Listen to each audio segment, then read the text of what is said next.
jalanan sudah macet dari tadi pagi sampai sekarang ya, udah jam 8 malam.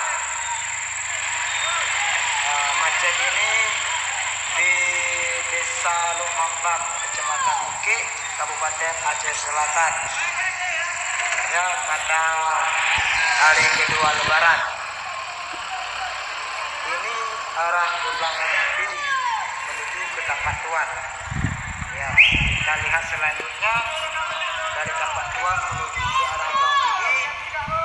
Ya, jam dari Desa Lumambang sampai ke Desa Rontengok, bahkan melebihi daripada itu. Mudah-mudahan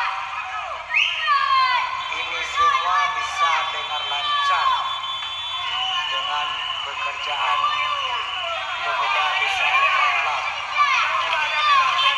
Ya, ini jembatan sangat sempit ya, karena jembatan ini lagi proses, hanya baru siap setengah abad.